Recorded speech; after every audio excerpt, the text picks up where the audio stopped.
Shalom saudara-saudara yang dikasihi oleh Tuhan. Kita bersyukur kepada Tuhan ketika kita menjadi orang percaya, kita boleh bertumbuh di dalam iman kita. Bertumbuh dalam iman punya pengertian adalah kita bertumbuh di dalam cara berpikir kita. Value-value kita.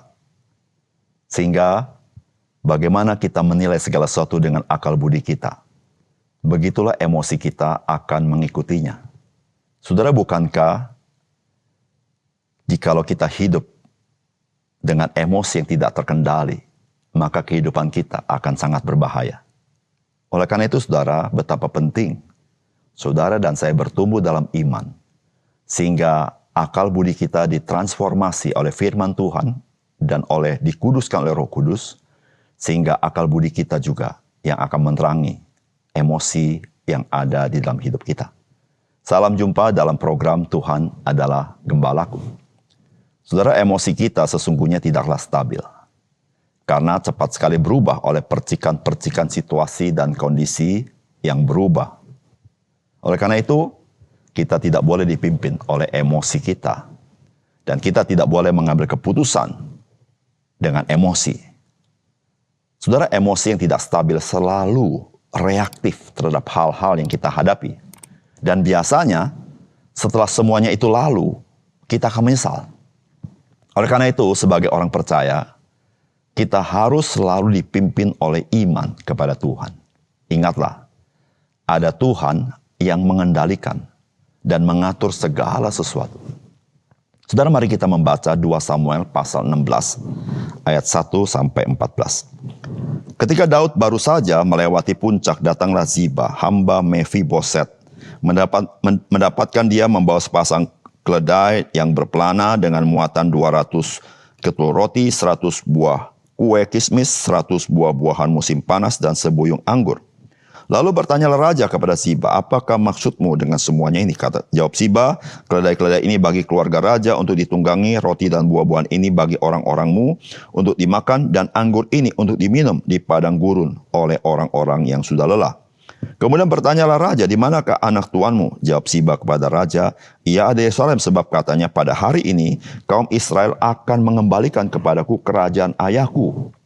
Lalu berkatalah raja kepada Ziba, kalau begitu kepunyaanmu lah segala kepunyaan Mefiboset. Kata Ziba, aku tunduk, biarlah kiranya aku tetap mendapat kasih di matamu, ya tuanku raja. Ketika Raja Daud telah sampai ke Bahurim, keluarlah dari sana seorang dari kaum keluarga Saul, ia bernama Simei bin Gera. Sambil mendekati raja, ia terus-menerus mengutuk Daud, dan semua pegawai Raja Daud dilemparnya dengan batu, walaupun segenap tentara dan semua pahlawan berjalan di kiri kanannya. Beginilah perkataan Simei pada waktu ia mengutuk, enyahlah engkau penumpah darah orang Dursila. Tuhan telah membalas kepadamu segala darah keluarga Saul yang engkau gantikan sebagai raja. Tuhan telah menyerahkan kedudukan raja kepada anakmu Absalom. Sesungguhnya engkau sekarang dirundung malang karena engkau seorang penumpah darah.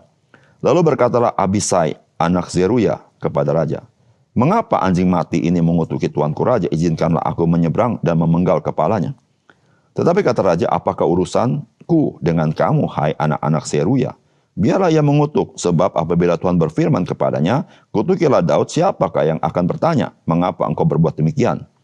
Pula kata Daud kepada Abisai dan kepada semua pegawai, sedangkan anak kandungku ingin mencabut nyawaku, terlebih lagi sekarang orang Benyamin ini. Biarkanlah dia dan biarkan ia mengutuk, sebab Tuhan yang telah berfirman kepada demikian. Mungkin Tuhan akan memperhatikan kesengsaraanku ini, dan Tuhan membalas yang baik kepadaku sebagai ganti kutuk orang itu pada hari ini. Demikianlah Daud melanjutkan perjalanannya dengan orang-orangnya, sedang Simei berjalan terus di lereng gunung bertentangan dengan dia, dan sambil berjalan ia mengutuk, melemparinya dengan batu dan menimbulkan debu. Dengan lelah, sampailah raja dan seluruh rakyat yang ada bersama-sama dengan dia ke Yordan, lalu mereka beristirahat di sana. Saudara yang dikasihi oleh Tuhan, kisah yang kita baca adalah kisah Raja Daud dikala ia menghadapi dua kasus yang berbeda. Ternyata memang tidak selalu seseorang itu dapat dengan konsisten di dalam menghadapi permasalahan demi permasalahan. Dia bisa saja berhasil di satu kasus, Tetapi ia gagal di kasus yang lain. Hal ini mengingatkan kita bahwa kita tidak boleh merasa mampu di dalam segala hal. Tetapi kita harus nantiasa arahkan diri kita kepada Tuhan. Dan mohon bijaksana dan kekuatan daripadanya. Saudara, apakah pesan firman Tuhan bagi kita? Saudara, yang pertama, waspadalah dengan apa yang saudara dengar. Menguji kebenarannya lebih baik daripada memberikan respons yang reaktif. Saudara, firman Tuhan berkata begini, lalu bertanyalah raja kepada Siba, apakah maksudmu dengan semuanya ini? Kata jawab Siba, keledai-keledai ini bagi keluarga raja untuk ditunggangi, roti dan buah-buahan ini bagi orang-orangmu untuk dimakan, dan anggur ini untuk diminum di padang gurun oleh orang-orang yang sudah lelah. Kemudian bertanyalah raja, di manakah anak tuanmu? Jawab Siba kepadanya, ia ada di Yerusalem sebab katanya pada hari ini kaum Israel akan mengembalikan kepadaku kerajaan ayahku. Lalu berkatalah raja kepada Siba, kalau begitu kepunyaanmu lah segala kepunyaan Mefiboset. Kata Siba, aku tunduk, biarlah kiranya aku tetap mendapat kasih di matamu, ya tuanku raja. Saudara, kedatangan Siba merupakan kejutan bagi Raja Daud. Oleh karena itu Raja Daud bertanya, kenapa kamu datang kepadaku? Dan menarik sekali, Siba membawa banyak sekali pemberian buat Raja Daud dan pengikutnya, yang memang pada waktu itu mereka sangat membutuhkan. Saudara, kita tidak tahu apakah motif daripada Siba datang kepada Raja Daud. Tetapi ketika Raja Daud bertanya tentang Mefiboset, saudara, Siba berkata bahwa Mefiboset ingin tahta Saul kembali kepada keturunan Saul. Saudara, apa yang terjadi pada Daud? Daud langsung berkata kepada Siba bahwa apa yang dipercayakan Daud kepada Siba diperuntukkan Mefiboset, semua menjadi milik Siba. Dan Siba itu menerima dengan senang hati.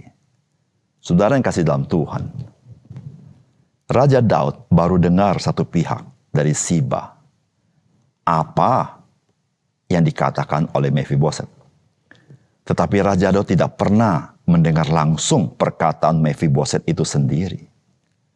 Tetapi Raja Daud, dia tipis telinga, dengan mudah dia percaya perkataan Siba. Kita tidak tahu apakah karena pemberian-pemberian yang bagus itu sehingga Raja Daud begitu respect kepada Siba.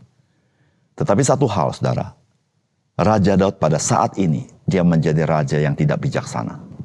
Dia langsung mengambil keputusan bahwa seluruh milik Mefiboset diserahkan kepada Siba. Saudara yang dikasihi oleh Tuhan, marilah kita waspada dengan apa yang kita dengar. Kita harus uji apa yang kita dengar. Sebab kita mudah sekali untuk tertipu oleh apa yang kita dengar. Bukan saja kita tertipu, kita digiring menjadi orang yang tendensius. Yaitu orang yang berpihak, yang sebenarnya kita tidak tahu apa sebenarnya yang terjadi.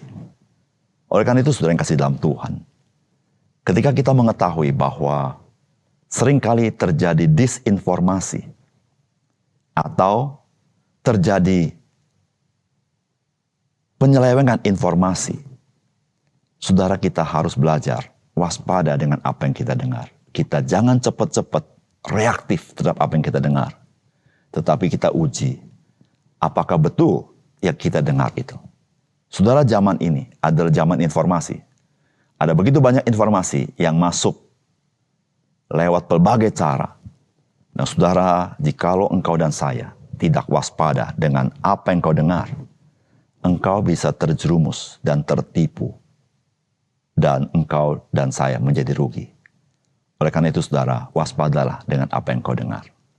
Yang kedua, saudara, percayalah kepada kedaulatan Tuhan yang membuat kita tidak reaktif terhadap segala hal. Saudara, firman Tuhan berkata begini, pula kata Daud kepada Abisai dan kepada semua pegawainya, sedangkan anak kandungku ingin mencabut nyawaku, terlebih lagi sekarang orang Benyamin ini, biarkanlah dia dan biarkanlah ia mengutuk, sebab Tuhan yang telah berfirman kepada demikian. Mungkin Tuhan akan memperhatikan kesengsaraanku ini dan Tuhan membalas yang baik kepadaku sebagai ganti kutuk orang itu pada hari ini. Saudara, Daud di saat kemudian mengalami pengalaman tidak enak sekali.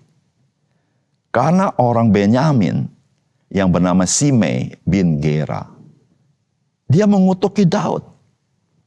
Dia adalah seorang kaum keluarga Saul. Saudara, Abisai tidak tahan dengan apa yang dikatakan oleh Simei tentang Daud. Sehingga Abisai mohon izin kepada raja untuk membalas apa yang dilakukan oleh Simei. Tetapi saudara, Daud tidak setuju dengan apa yang dilakukan Abisai. Bagi Daud, biarkanlah dia berbuat itu jikalau memang Tuhan menitipkan itu bagi dia. Saudara, di sini kita belajar satu hal. Bagaimana Daud bisa tidak reaktif dan tenang menghadapi kutukan yang tidak bijaksana, bahkan kasar itu. Yaitu dia percaya kepada Tuhan. Bahkan dia rela jikalau memang dia bukan lagi raja di Yerusalem. Saudara, ini tidak gampang, bukan? Saudara, kepercayaan Daud kepada Tuhan, itulah yang membuat dia tegar, membuat dia tenang, membuat dia tidak reaktif, sehingga dia tetap bisa melanjutkan perjalanan dengan baik. Saudara, berapa banyak di antara kita terhenti perjalanan hidup kita karena kita menjadi orang yang reaktif terhadap apa yang terjadi. Sehingga kita mengurusi hal-hal yang sebetulnya tidak perlu. Padahal saudara, engkau dan saya harus belajar percaya kepada rencana Tuhan. Percaya kepada rencana Tuhan artinya, engkau bisa terima apapun yang Tuhan berikan kepadamu. Engkau rela, engkau bersuka cita. Dan engkau percaya, rencana Tuhan jauh lebih baik daripada apa yang kita pikirkan. Bahkan ketika kita melalui masa-masa sulit, ketika engkau percaya kepada Tuhan, engkau akan melaluinya dan berkata, jikalau ini memang harus menjadi pengalamanku, aku rela. Siapa yang bisa tahan Tuhan? Tidak ada. Biarlah Tuhan berperkara dalam hal ini. Dan saya tetap percaya kepada dia. Saudara, maukah saudara menjadi orang yang seperti itu? Yaitu orang yang tangguh di dalam menghadapi kesulitan, tantangan, bahkan ejekan orang. Saudara, yaitu taruhlah imanmu kepada Tuhan. Mari kita berdoa. Bapa surga, terima kasih untuk pelajaran yang baik dari firman Tuhan. Dan kami tahu ya Tuhan, sebagaimana Daud tidak selalu dalam situasi dan kondisi yang fit untuk menghadapi masalah, ada kala dia tidak konsisten. Tetapi kami belajar, kami pun seringkali demikian. Oleh karena itu Tuhan ajar kami senantiasa berjaga-jaga di dalam segala hal, khususnya apa yang kami dengar, dan kami sungguh waspada dan menguji kebenarannya, dan kami menaruh iman kami kepada Tuhan, sehingga kami selalu bisa tenang menghadapi segala sesuatu dan tidak reaktif. Terima kasih untuk firman Tuhan. Dalam nama Tuhan Yesus kami berdoa. Amin.